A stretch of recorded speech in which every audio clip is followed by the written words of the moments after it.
సన్నిధిలో మనం జాగ్రత్తగా కాపాడుకుంటే తరం వెంబడి తరం గతించిపోతున్నాయి, కానీ నా మాటలు మటుకు గతించు. దేవుని సన్నిధిలో మనం గమనించినట్లయితే తరం వెంబడి తరం గతించిపోతున్నారు, కానీ దేవుని సన్నిధిలో మనం గమనించిన దేవుని మాటలు ఎప్పటికి కూడా అవి గతించవు. ఒకటి పువ్వు వికసించినట్లుగా వికసించిపోతున్నారు. రెండవదిగా గమనించినట్లయితే తిరిగి రాజరాని దేశంలోకి వెళ్ళాడు. మూడవదిగా పౌలు వరకు అంటున్నాడు మాట. పేతురు రాసిన మొదటి పత్రిక 1వ అధ్యాయము 24వ వచనంలో మనం గమనిస్తే పౌలు వారు ఏమంటున్నాడు మనం చూస్తాం. పేతురు రాసిన మొదటి పత్రిక 1వ అధ్యాయము 24వ వచనం చదవండి. సర్వ శరీరులు గడ్డిని పోలిన వారు. దేనితో పోలారంట? సర్వ శరీరులు గడ్డిని పోలిన వారు. వారి అన్నమంతయు పువ్వు వలె ఉన్నది. ఎలా ఉన్నదంట? పువ్వు వలె ఉన్నది. గడ్డి ఎండును దాని పువ్వులు రాలును. అయితే ప్రభు వాక్యము ఎల్లప్పుడూ నిలిచును. అవునా? గడ్డి ఎండిపోతుంది, పువ్వు రాలిపోతుంది. దేవుని మాటలు ఎప్పుడు ఉంటాయట? ఎల్లప్పుడూ. అవునా? ఇందాక ఎవరు పాడారు, నేను ఎల్లప్పుడూ దేవుని మాటలు నిలుస్తాయి. ఎల్లప్పుడూ దేవుని యందు విశ్వాసం ఉంచినప్పుడు దేవుని సన్నిధిలో మనం గమనించినట్లయితే ఈరోజు లింగతాత అయినప్పటికీ లేక చిన్నంజమ అయినప్పటికీ వారు దేవుని సన్నిధిలో ఉన్నారని మనం విశ్వసించాలి. అర్థమవుతుందా? ఎందుకు చెప్తున్నట్టే దేవుడి వాక్కు సెలవిస్తుంది. ఈ లోకంలో తరం వెంబడి తరం గతించిపోతున్నారు, కానీ దేవుని మాటలు నిలుస్తాయి. దేవుని సన్నిధిలో మనం గమనించినట్లయితే ఇక్కడ పువ్వు వికసించినట్లుగా వికసించును, గడ్డి రాలిపోవును. అర్థమవుతుందా? ఏడు భక్తుడు ఏమంటున్నాడు తెలుసా? 7వ అధ్యాయం 1వ వచనంలో అంటాడు, నా దినముల పరిమాణము. చదవండి. ఏంటంట? భూమి మీద నరుల కాలం యుద్ధము కాలము కదా, వారి దినములు కూలి వారి దినం వలె ఉంటాయంట. మానవుని దినాలు ఎలా ఉన్నాయంట? మానవుని రోజులు ఎలా ఉన్నాయంట? చదివాం కదా. భూమి మీద నరుల కాలము యుద్ధ కాలము కదా, వారి దినములు కూలి వారి దినం వలె ఉన్నవి. ఎలా ఉన్నాయంట? మానవుని జీవితం కూలి వారి దినం. ఉదయం పోయాము, పని చేసుకున్నాం, సాయంత్రం వచ్చాం, అయిపోయింది. ఈరోజు మళ్ళీ ఉదయం వెళ్ళాం, సాయంత్రం వచ్చాం, పని చేసుకుని వచ్చాం, మళ్ళీ రేపు ఉందని చెప్పిన. అందుకే సాయంత్రం పాట, జేబులో పెన్నుకు గ్యారెంటీ ఉన్నది, నీ గుండెకు గ్యారెంటీ లేదు. జేబులో పెన్నుకైనా గ్యారెంటీ ఉందంట. ఈ రోజు రాయగలమని, ఈ రోజు మన దగ్గర ఉండమని గ్యారెంటీ ఇస్తుంది, కానీ మన గుండెకి గ్యారెంటీ లేదు. అయితే ఈరోజు దేవుడు మాట్లాడుతున్న శ్రేష్టమైన మాట ఏంటంటే, మన గుండెకి గ్యారెంటీ లేదు, కానీ దేవుడు మనకి ఇచ్చిన సమయాన్ని మనం ఎంతవరకు ఉపయోగించుకుంటున్నాం? ఈరోజు నా ప్రశ్న. దేవుడు మనకి ఇచ్చిన ఆయుష్ని దేవుడి సన్నిధిలో ఎలా మనం గడుపుకుంటున్నాం, ఎలా మనం జీవించుకుంటున్నాం? చాలా మంది అనుకుంటూ ఉంటారు, దేవుడు నాకు ఆయుష్ ఇచ్చాడులే, ఇంకా నేను సమయం రక్షించబడదు, సమయం కొంత ఉందిలే, ఇంకా కొన్ని రోజులు ఉన్నాయిలే, కొన్ని రోజుల తర్వాత నేను రక్షించబడతాలే అనుకుంటున్నారు. కానీ రేపేమి సంభవించునో నీకు అంతలోని కనబడి అంతలోని మాయమై ఆవిరి వంటిది రాయి జీవితం, లోకాన కాదే శాశ్వతం. యేసే నిజ దేవుడు నిన్ను రక్షిస్తాడు, మరణమైన జీవమైన. అవునా? మరణించిన వ్యక్తి ఒక ఆయన పరలోకంలో అబ్రహాము కుటుంబం అనుకొని సంతోషిస్తున్నాడు. అదే సమయంలో ఒక ఆయన మరణించాడు. ఆయన ఏం చేస్తా ఉన్నాడంట? అగ్నిలో కాలుతా ఉన్నాడు, ఏడుస్తా ఉన్నాడు, రోధిస్తా ఉన్నాడు. అయ్యో అయ్యో, నాకు సహోదరులు ఉన్నారు. నీ సహోదరులు చెప్పేవాళ్ళు అక్కడ ఉన్నారు పాస్టర్ చాలా మంది. అర్థమవుతుందా? ఈ రోజు మన జీవితంలో కూడా ఆ రోజు ఇచ్చే సమయం రాకమునిపే, ఆ సమయం గతించిన మునిపే దేవుడు మనకిచ్చిన ఆయుష్ని, దేవుడు మనకిచ్చిన సమయాన్ని మనం ఎప్పుడైతే నిర్లక్ష్యము చేయక, వినితంజ చేయక, సమయాన్ని ఎప్పుడైతే మనము వాడుకుంటామో ఆ సమయము దేవుడు మనకి ఇచ్చినప్పుడు ఆ సమయాన్ని మనం ఏం చేయకూడదు? నిర్లక్ష్యం చేయకూడదు. ఆ సమయాన్ని మనం ఈరోజు మనం గమనించినట్లయితే దేవుడు వారికంటే గొప్పవారు కాదు, కానీ దేవుడు మనకిచ్చిన ఆయుష్ అనేది చాలా ప్రాముఖ్యమైనది గ్రహించాలి. దేవుడు మనకిచ్చిన సమయం అనేది ప్రాముఖ్యమైనదని గ్రహించాలి. దేవుడు మనకిచ్చిన రక్షణ ప్రాముఖ్యమైనది గ్రహించాలి. ఈనాడు చాలా మంది ఏం చేస్తున్నారంటే రక్షించబడ్డాం కదా, ఇంక ఇబ్బంది లేదని ఆలోచిస్తున్నారు, కానీ రక్షించబడిన తర్వాత ముందుకు ఎలా కొనసాగాలో గ్రహించలేని పరిస్థితుల్లో కొంతమంది జీవిస్తూ ఉన్నారు. అయితే వాక్య సెలవిస్తుంది, నీ ఆ భక్తులు సెలవిస్తా ఉన్నాడు. ఆ మాటని మనం చదవండి. భక్తులు కీర్తన గ్రంథంలో ఒక మాటను చదువుతాం. 139 139 అధ్యాయము 16వ వచనం చదవండి. నేను పిండమునై ఉండగా నీ కన్నులు నన్ను చూచెను. నియమింపబడిన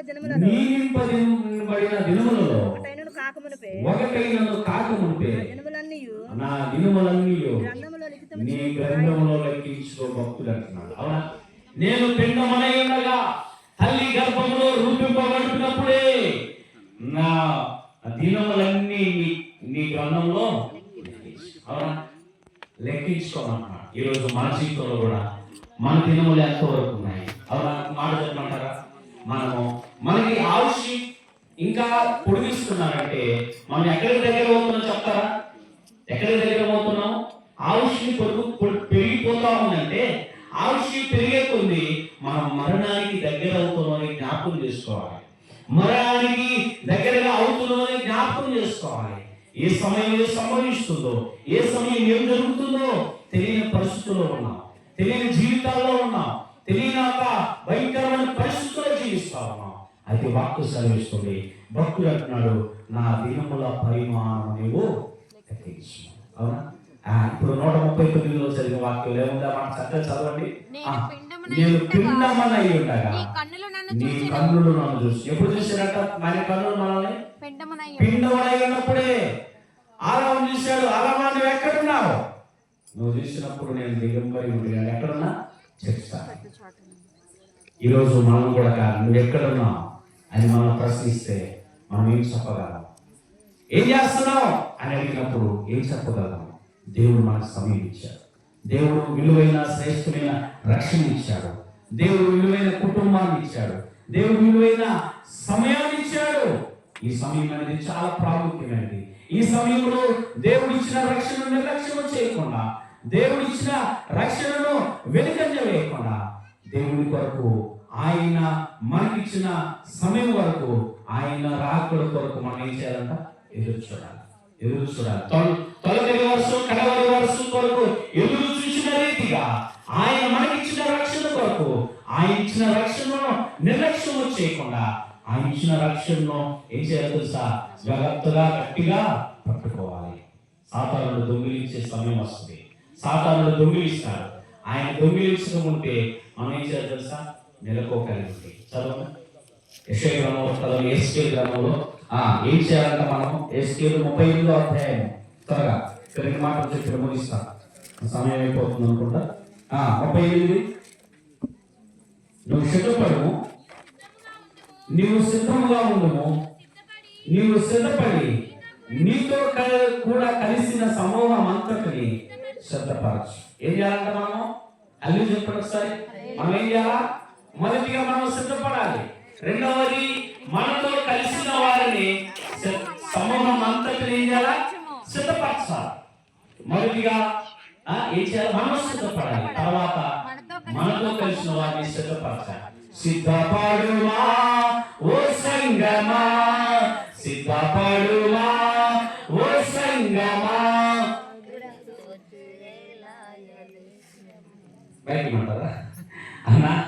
ఇనుకోవాలమ్మా. ఓల్డ్ సాంగ్ అసలు అది చక్కగా ఎంత బాగా పాడచ్చు. ఎప్పుడో రాసిన పాట బాగా చక్కగా పాడచ్చు. అవునా? క్రీస్తు చేయాలే సిద్ధపడాలి. మనం సిద్ధపడాలి. మనతో కలిసిన సమూహం అంతటి మనం ఏం చేయాలా?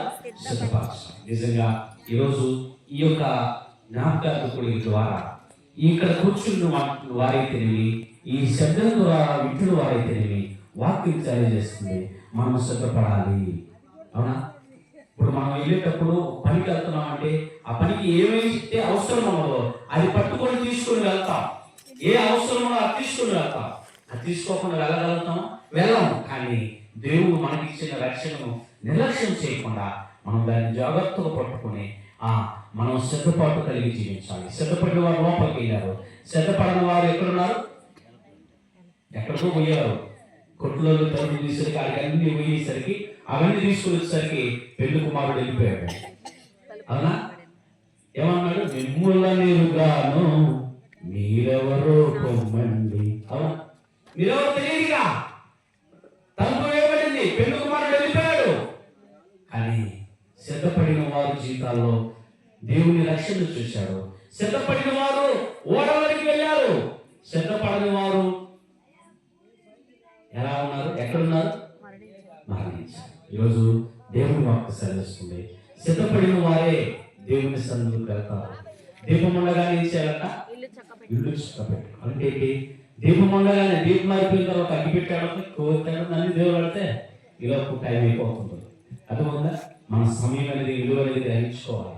మన సమయం అనేది చాలా విలువైనది మనం గ్రహించుకున్నప్పుడు, అలా సిద్ధపాటు కలిగి జీవించినప్పుడు దేవుడు ఇచ్చిన ఆయన రాకడ సమయంలో మనం అందరము ఆయనతో కూడా వెళ్ళే అవకాశం ఉంటుంది. రేపు వీరిని కూడా చూసే అవకాశము ఉంటుంది. ఈరోజు దేవుని వాక్యం ఇచ్చిన మన జీవితంలో కూడా దేవుని సన్నిధిలో మనం గమనించినట్టే లేఖన భావాలు సెలవిస్తున్నది. దైవ సేవకులు మాట్లాడతారు కాబట్టి లేఖన భావాలు సెలవిస్తున్నాయి. మొదటిగా మన దినములో పరిమాణము ఎంతో మనకు తెలియదు, లెక్కించుటకు నాకు లేవు అని భక్తులు సెలవిస్తున్నారు. మానవుని జీవితం ఎలాంటిదంట? పువ్వు వికసించి వాడిపోనట్లుగా వాడిపోతుంది. మూడవదిగా మనం చూసాము. మూడవది ఏంటి తెలుసా? తిరిగి రాని దేశమునకు వెళ్ళాడు.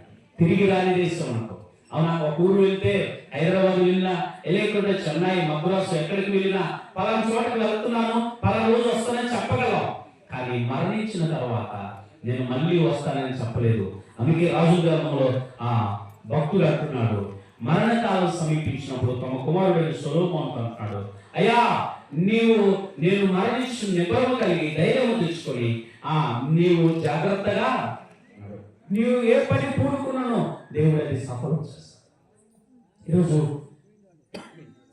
దేవుని సన్నిధిలో మనం గమనించినట్లయితే ఏ పని పూనుకున్నా సఫలం చేయాలంటే మనం మొదటిగా దేవుడి వైపు చూడాలి. నా ఎదుగు రండి, నేను మీ ఎదుకు వస్తాను. అవునా? నా మాటలు విని గైకుంటే నేను వాటిని నేను చేస్తాను, నేను సఫలం చేస్తాను. ఈరోజు మన జీవితంలో కూడా దేవుని చిన్న రక్షణను మనం ఎంతవరకు పట్టుకోవాలంటే చాలా జాగ్రత్తగా పట్టుకోవాలి. చిన్న ఎగ్జాంపుల్ చెప్పి నేను ముగిస్తా. ఒకవేళ సమయంలో ఒక సముద్రంలో 2 చేపలు ఉన్నాయంట. ఏం చేపలు చెప్పండి త్వరగా? ఎన్ని చేపలు ఉన్నాయి? 2 చేపలు ఉన్నాయంట. 2 చేపలు ఉంటే ఆ 2 చేపలు సముద్రంలో నీళ్లు ఇంకిపోతున్నాయి. ఎండాకాలం వస్తుంది, నీళ్ళన్నీ అయిపోతున్నాయి. ఆ 2 చేపలు అనుకోండి అంట. ఒక చేప ఉంటుందంట, ఆడ చేప మగ చేప ఉంటే మగ చేప ఉందంట, ఏం భయపడాల్సిన లేదు, దేవుడు ఉన్నాడు మనకు అంటుందంట. ఆడ చేప ఉందంట, నీళ్ళన్నీ ఇంకిపోతున్నాయి. ఇంక మనం పట్టుకుంటాడు, ఆయన వస్తాడు, ఎవరు తీసుకుపోయి వస్తాడు, పట్టుకొని తీసుకోపోతాడు. ఏం చేస్తాడు? పట్టుకొని తీసుకుని చంపేస్తాడు మనం. ఇంకా ఏంటి? దేవుడు ఉన్నాడు అంటున్నాడు. నీళ్ళైపోయి నీ కొద్దిగా ఉన్నాయి, మనం ఎటు పడలేకపోయి ఎక్కడే ఉన్నాం. ఎవరో వస్తాడు పట్టుకుంటారు అంటుంది. ఈలోపు ఒక అతను వచ్చాడు, 2 చేపలు 2 చేతులు పట్టుకున్నారు. పోతున్నప్పుడు కూడా మగ చేప అంటుంది, దేవుడు ఉన్నాడు అంటుంది. ఆడచేప అంటుంది, ఇంకే దేవుడు ఏందయ్యా, వారి చేతులు తీసుకుంటే ఇంకా దేవుడు అంటే ఏంది అంటుంది. సరే, ఏదేమైనప్పటికీ ఆ 2 చేపలు తీసుకుని పోయాడు. ఎలాగనే సైడ్ కాలం వేసాడు.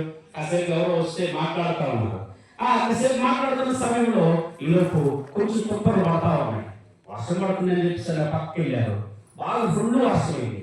ఈ వర్షంలో సైడ్ కాలంలో నుంచి సైడ్ కాలంలో పోయి సైడ్ కాలం నుంచి ఎవరో పోయి అర్థమవుతుందా? దేవుడు ఉన్నాడనేది నెరవేర్చబడాలంటే మనం అలా విశ్వాసించాలి.